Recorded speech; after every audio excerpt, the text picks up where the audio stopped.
so hey guys, I hope that everybody's doing okay. I'm sorry if you guys hear my kids in the background, but they are inside and they're being a little loud, as my daughter thinks I'm calling her, but I'm not. That's my youngest son. He's coming back out here. But anyway, I just wanted to come on here really quickly because you say hello and then you go sit back down. Okay.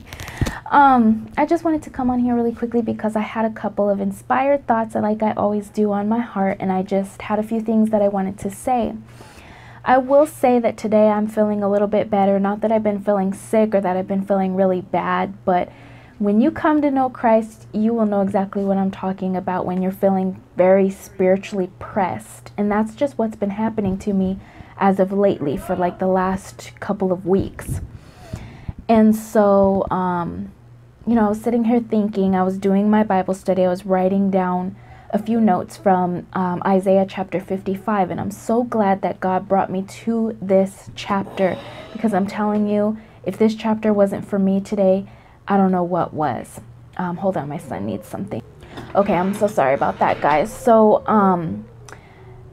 I'm so glad that God brought me to this chapter, is what I was saying, because this was definitely for me and how I was feeling this morning. And so I got off to a little bit of a rocky start this morning, but thank God he brought me right back on track as he always does. And I'm so grateful and I'm so thankful that he always does. And so this is the inspired thought that he brought to me for today's video. My last video, I had said that I was taking a break, and I will explain that all in a later video. That's all for a later time. But needless to say, I have definitely been putting my time and my energy into the wrong things. You know, I've been trying to make this happen and make that happen, and it's just not happening. And so I've mentioned before that, and I've got my notes in front of me, that over and over again, I've done this in my life. I've given my time and I've given my thoughts and I've given my will, so to speak, to things that God never called me to give my will or my thoughts or, you know, my life to in the first place. And every single time has it brought me back to a place that I know that I need God. And I know that I need him to lean on. And so just give me a minute, okay? And so there are what I'm trying to say, there are a couple of things that God has definitely called me to in his life, and that are definitely for me, and that are definitely his will. And I don't care what I've put my time into, what I've put my energy into, what I've tried to make happen, what I've tried to pursue. There are a couple of things that he has continually kept me in my life, and his will, and my attention in, no matter what. Hold on just a second. Okay, I'm sorry about that. So, where was I? Oh yeah, there's a few things in my life that God has definitely continually pressed me towards, that I know for without a doubt that this is his will, because he keeps bringing me back towards it. The first thing would definitely be to pursue him with my mind, heart, strength, soul, everything in me, no matter what. And the reason why I know this is because every time that I try to go and, you know, watch that TV show that I know I'm not supposed to, or, you know, put my energy into something that I want to make happen, but it's just not happening, he brings me back to a place where I need to lean on him no matter what. Continually lean on him, day in, day out, minute after minute, moment after moment in my life. And it doesn't matter what I try to pursue, guys. It does not matter what I try to pursue. He always brings me back to him, and I'm grateful for that, because that's his grace. That's the hope that I'm always trying to search for in other things. And the comfort and the happiness, really, that I'm always trying to search for in other things. But he always tenderly lets me know, I'm who you need to be searching for. I'm who you need to be pursuing. I'm who you need to be putting your energy and your time and your pursuit into. And I'm so grateful that he continues to do that, because there could be times where God could just say, I'm done with you. I'm done with you. You've done this, you've done that. But by his grace and by his strength and by his will and his spirit that he put inside of me, I continually pursue him with everything that's in me. Even if I just try to deviate for a moment, for an hour, for a couple of minutes out of my day. It's not for me. That is not who God has called me, or that is not what God has called me to do. And this is just a revelation that he brought me to even recently. It is not for me. And I would say anybody that's trying to pursue Christ, to watch other people's lives, whether you're watching it on TV, whether you're watching somebody else's life, you know, in your own life. It is not for you to stand by and watch somebody else's life and watch your life pass you by. No, God sent Jesus to give us life, and to give us life more abundantly. So we don't need to sit by and watch everybody else. Rather, like I said, whether that be on TV, watching reality shows, watching whatever it is. It's not for us to sit by and watch other people's lives and watch what we want to be doing, because that's really what we're watching them for, to be honest. What we want to be doing. But we in return watch our lives pass us by. No, Jesus came so that we could live our life and live it to the full, live it more abundantly, you know, and have joy and have peace and have love in our lives.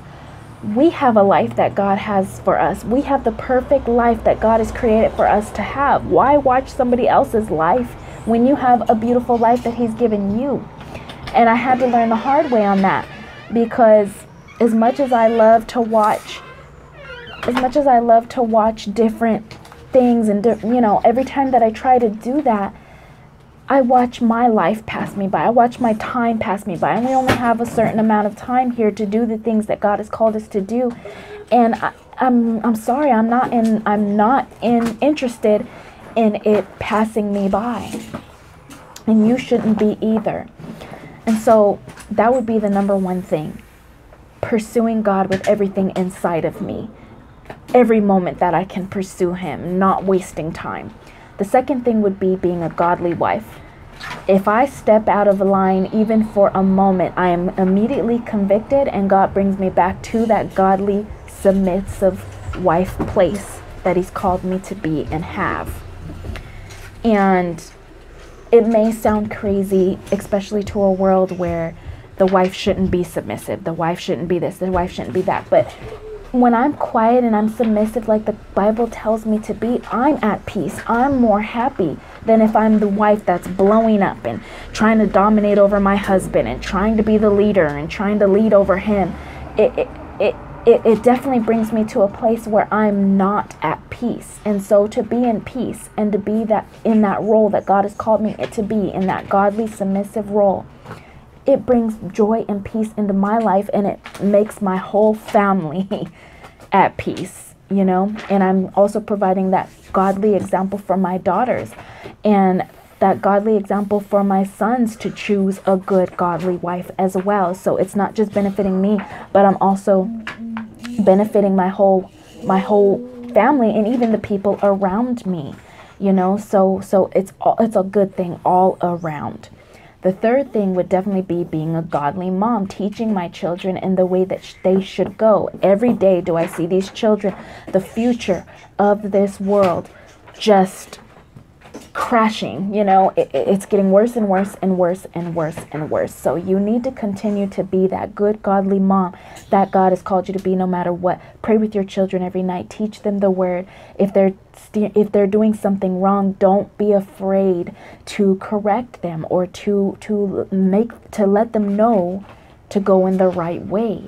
Remember to tell them there is power in their mouths. Pray, in other words. Teach them to pray. Teach them to have a good, godly relationship in their lives, even at young ages, because that's where it starts.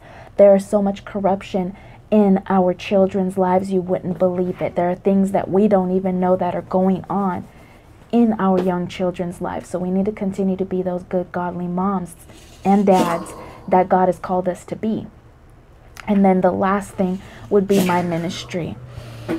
No matter what else I'm pursuing in my life, my ministry and me spreading the gospel continues to stay front and foremost in my mind, in my heart, in my life, in me. It is a part of me. It is what God has called me to do, not just on my YouTube channel, but in my life, period. Whoever I meet, my family, you know, even if I'm just in the grocery store, to present myself, even with my clothing, you know, whatever it is that I'm trying to present myself in being a godly woman, I need to be spreading his word, spreading him even in me, if that makes sense, because Jesus is in me, and I need to be dressing, I need to be looking, and I need to be living that life, you know, not just acting. I need to be living that life, being that example on my ministry channel, in my family's life, in the people's lives around me, you know. And so that continues to stay first and foremost. And it doesn't matter how many times I've tried to give up on these 4 things in my life, God continues to push me towards that. So I know without a doubt that this is the will he has for me in my life. And that's how you will know without a doubt that this is the will that he has in your life, because it's a fire inside of you, like the Bible calls it, that will not go away. It's a fire that will continue to burn inside of you until you pursue it with everything that you've got inside of you. And you need to continue to be that example for everyone around you. And it doesn't matter how many times that I've tried to give up on those things, God continues to push me towards them. And I know that that is his will. So that's what I was saying. That's how you know that you found your fire. That's how you know that you found your will. It's something that will not go away. It's something that God continues to push you towards until you dive into it with everything that you've got. And you've got to do it. You've got to do it, or you will not be happy. You will not be at peace. You will not have what God has for you. So you've got to do it. I hope that this inspired you all to do whatever it is that God has called you to do with everything that's inside of you. I love you guys. Hope you guys have a good day.